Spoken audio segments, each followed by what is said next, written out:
Now, the 10-minute drill. This is a big one. Brought to you by Burkins Chevrolet. If you're from GA or FLA, you should be driving a Burkins Chevrolet. Come on. Hit it. All right, sports concepts and rationalizations. We call it the 10-minute drill, but I love the Googans, the 1010 XL text line built by Lifetime Enclosures. A couple of things from our last segment we want to clear up. Ideas to make money, and this one is one of my all-time favorites. We can fan out people across the city and post them at all the interstate interchanges so they can ask for money. We'll call them Dan handlers. Yeah, I don't. In think other words, you need we to do keep that. the money. Yeah, but then you're taking away from Straight people cash, that homie. actually need the money. Who needs the money? The actual panhandlers. No, those are Dan handlers. We'll pay them a cut. They're going to get a cut. Yeah. So instead of keeping their whole $84.20, they're going to get $15. Kind of pimping out the Dan handlers, aren't Right. they? Or they're going to make more money by using the Hicken brand. Yeah, They'll make more money. I'm against that one. Okay, next one. All right. Only because I feel like against your natural soul, you're really victimizing poor people with a bad lot in life. And not that any of these guys have been there, but they want to tell us a dollhouse has moved and expanded. It's just further I love south how on they all Phillips say, Highway. not that I've been there. Don't judge me. Yeah. Well, I'm going to have to take a trip down Phillips Highway and see if they're accurate. Mm-hmm. The old one was not on Phillips Highway. Take a trip to not go there. Okay, yeah. So that's, makes me say they just moved it down Phillips Highway like they knew what they were talking about. All right, sports concepts and rationalizations coming your way. We call it the 10-minute drill. At the end of the drill, Beef, what are we handing out today as a prize pack? Yeah, stay tuned. At the end of the 10-minute drill, one lucky Guggen's going to take home a family 4-pack to the Circle K Firecracker 250 powered Heck by yeah! Coca-Cola coming up on July 5th at Daytona. I that's wish that they would go back to this. Maybe they will. They fluctuate so much NASCAR. They can't make up their mind on what their traditions are and what they want them to continue being. But I wouldn't mind going back to a day where it's the Firecracker 400 and they run it on 4th of July, period. Yeah, that was fun. Can you put in context Michigan's win over Vanderbilt, and if Michigan were to win the World Series? It's hard to sit there and call Michigan like a Cinderella story, but one of the Final Four in, it's pretty incredible. Well, I think it's easy for people to appreciate it because they're the maize and blue version of the garnet and gold that we watched. I mean, Yes, FSU's are, but they're still Michigan. They were still Florida State. It's not like it's Norfolk State. No. I'm saying they are FSU, so it's easy. Yes, I feel I the get you. same. I would as if FSU. Michigan has its cool storylines. Also, it has its last. One of the last teams in. It's got a brand name, and it sure looks like they're going to win it all. That magic is, started rolling. Michigan, look, FSU went on the road. They won it. Wasn't Georgia the number 3 national seed, I believe? Yeah. They won that regional. Michigan went on the road and faced the number 1 national seed, UCLA, and beat them in the super regional. So they're to me, their story should feel a lot like the FSU story felt for us around here. Only, in some ways you could argue the Cinderella is even a little bit bigger because Michigan is not the baseball power that Florida State is. Michigan got swept by Texas Tech in March down in Lubbock, a 3-game set, 11-2, 10-3, and 8-5. That was their first real bump, though. They had beaten some good teams. They beat UCLA during the season too. So they're a good baseball team. They're obviously. good. They're not, but they didn't have a great conference season. They lost to Indiana State. They lose some midweek games. Ohio State took 2 out of 3 from them. But they're still, Big Ten not exactly known for baseball. Correct. I, Dan, would be willing to make a dime bet if I were here to both enjoy and or experience the pressure as the clock ticked. But since I'm going to go on vacation tomorrow through next week, I don't want to make the bet because I won't live and die. But my prediction, the bet I would make is when I return 1 week from Monday, Mickey Callaway will not be the Mets manager. Yeah. I mean, seriously, and the reason I say that is when you forget everything else aside, but just in the last 24 hours we learned this. After erroneously attacking reporters, just doing their job, you are asked to apologize. Your apology is insufficient enough so as the team calls you into the office and says, nope, go do it again. So you have to apologize to said media a second time. Then we learn just shortly after that. Am I to understand there's some assistant GM sitting up in the in the loge, texting down what pitches should be called and what pitching changes should be made? Mickey Callaway is dead man walking. When the hearse comes and takes him away, I'm not sure, but what say you?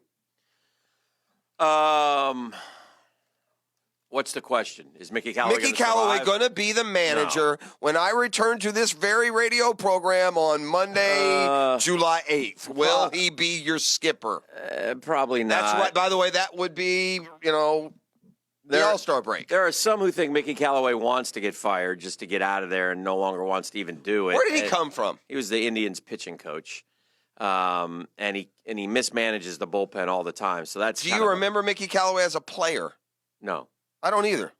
No. He's been Tito signed off on him big time. It's tough to be a first-time manager in New York. The one thing that you have to deal with in New York that many other managers don't is they got about 9 beat writers, dude. I mean, it's all the time.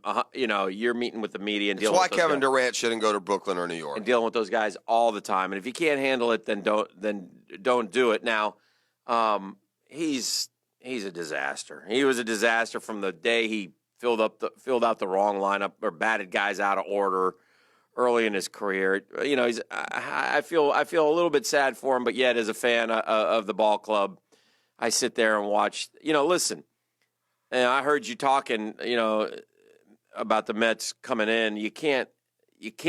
They're supposed to have good pitching. They don't. Steven Matz stinks. Thor is a disappointment. Wheeler is up and down and inconsistent. DeGrom has been DeGrom. Hiring but a pitching coach as your manager makes that worse. Not quite as good as DeGrom last year, but last year was spectacular. But again, so that's alone. Then you take the bullpen that's blown a major league leading 17 saves. Think about it this way, Pross. If you had won 9 of those 17 games, just 9 of them, you'd be battling the Braves for first place. So that's how. And this team, and you're saddled with Robinson Cano for the next. I mean, Robinson Cano is hitting .227. He comes up time and time again in clutch situations. He's got 4 home runs and 16 RBI, and it's almost July. He's a disaster. And they wouldn't keep. And they have Daniel Murphy 4 years ago. Well, they get. He's better now. Dude. Murphy's better than Cano now. Oh, by far. But not only that. They have Jeff McNeil, who should be playing second base. Our best lineup would be McNeil at second base and an outfield of Dom Smith, who's hit this year, and Conforto out there. You can't. Anyway, I could go. I'm not going to rant on and on. The answer to the question is I wouldn't be shocked if he gets fired today, tomorrow, anytime soon. They're 5 games under 500. They're a disaster, and that's why I buried them when I did. So I'll accept your apology for yesterday's mini rant at me. Oh no, that's still that maintains. Yeah, that maintains. That hasn't ended at all. You're still right in the thick of the races, even though it doesn't, look so good right now. Will you watch? You said you watched the women's soccer game yesterday. Just about all of it. It fell in the wheelhouse, though, of if you're there, if you're at home and there's something on. Yeah, I had a conference call at noon. Would it be appointment television for you, U.S. women's soccer? Well, it's kind of a tough time of the day for most of us. If you're working, it's hard to No, I mean like the next one against France. Would you? No. I won't watch the second. I'll be on vacation playing golf. Oh, well, I would When watch. Is it Monday or Friday? Friday. I would watch Friday nights. And I would probably watch the championship game, but I would normally make it more appointment television. I really would. And it won't last forever, and I certainly want America to win anything they do, but I really do. I'm pissed off at the girls, dude. Yeah. I'm not enjoying them at all. I find them to be a bunch of hypocrites, and I just don't I'm not like I said, I honestly I want them to win. Sure. Go win, but I don't feel happy for you. I think you're all a bunch of hypocrites. Just a bunch of blowhard hypocrites. Why? And because of how they acted, the excuses they used, the nonsense they've said what they've said about other people and the kind of people they are when they turn around and prove to be the exact same kind of bullying, person. And then a lot, if you're going to beat someone 13-0 and be the big bad boys, at least own it. Dan, they lined up girl after girl, soccer apologist after soccer apologist, and tried to feed the non-soccer fan some nonsense about goal differential. How silly does that seem right now? And I can't get past what they did and how they acted in that win over Thailand. I mean, look, it's on Thailand to stop them. They didn't break any rules. Yeah. They didn't, but they got on my bad side. So I got nothing for them. I won't root for them to lose. Right. I don't care if they win. And I'll try again next time and see if they've learned some manners and some sportsmanship and some decency by them, because I'm sorry that people are so jealous of me. I think they show very little of. I think they show very little of any of that. And then, but to double down, with it's a bad look for trend-setting women to send young girls that are learning how to play sports. It's not how you play. You don't play sports to score 10 in the second half. To have your fifth goal scored with 3 minutes to go by your best scorer, to dance and sing and jive and leave the other team balding on the field. Not when you could have won 5-0 and everything would have been the same. The star for the Brazilian team who lost, I believe, if I'm not mistaken, had a wonderful impassioned plea at the end of her, I think it's maybe towards the end of her career. Maybe she's done. Maybe she won't play in the next World Cup. But anyway, it was pretty impressive what she sat there and said, very impassioned about young girls. You have to become the next us, and it was good. I will say this about American soccer, and this should be pointed out by someone somewhere along the line. But the U.S. women's soccer team is a testament to us as a country and just how well and equal we do treat women. The reason our women are number one in the country isn't because we have the best female athletes in the world. Mm-hmm. It's because we have empowered young girls and women to play sports right beside the boys with just as many opportunities for a lot longer than the rest of the world has. The world's got to catch up in the opportunity for young girls and young women to have the sports opportunities that they have. So I think that our women also lose sight of that a little bit, and they fall into they're some high and mighty athlete rather than know what they've really been given, and rightfully so, is a much better opportunity than the rest of the world, including a tiny impoverished nation that you slam kicks 13-0 for no reason. That's the 10-minute drill. Why did I bring it up? Yeah, I don't know. I just wanted to know if we're going to... Yeah, I'll get it out. Will I watch it? There's your answer. No, I won't. No, I won't watch it. Yeah.